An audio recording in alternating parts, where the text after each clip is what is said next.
Well, a church in Cleveland is celebrating 1 year of outdoor church services this week. Street United Methodist Church first started having services outside to bring their community back to worship together again safely. And a year later, like many churches in our area, they have it down. Channel 3's Liam Collins has their story. A year ago, members of Broad Street United Methodist Church approached Pastor Micah Nicholas in the middle of the COVID pandemic. They wanted to open their services outside. And I said, well, I think that's probably a crazy idea. I don't think anybody's going to show up. But they did, in masses. Nicholas says over 200 people showed up to their first outdoor service, and it has been growing ever since. Mostly, he says, with people from their congregation sitting on lawn chairs in this grassy space down the street from their church.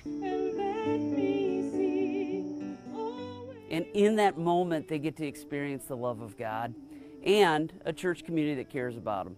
The church held online services when the pandemic hit, but this time last year, they cleared this space for their weekly worship service. And every week, they build this church from an empty grass space to a congregation in less than an hour. Being out here with the trees and just seeing the little birds fly and just feeling the wind, it's a beautiful experience for our family. It's become Jenna Lofton and her family's favorite way to worship. I feel super convicted that we're supposed to love each other and we're called to love our neighbor.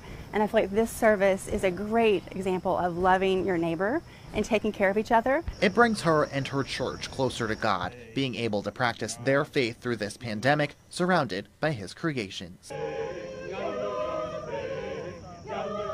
And it just really kind of provided the evidence for me, or the witness to me, how deeply we need each other. You know, if everybody goes back a year ago, how tough it was.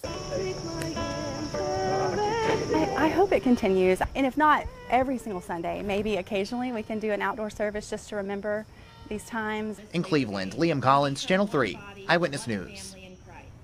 And the services are held every Sunday morning at 9:30, and the church also offers the ability to tune in through your radio, so you don't have to get out of your car if you feel safer that way.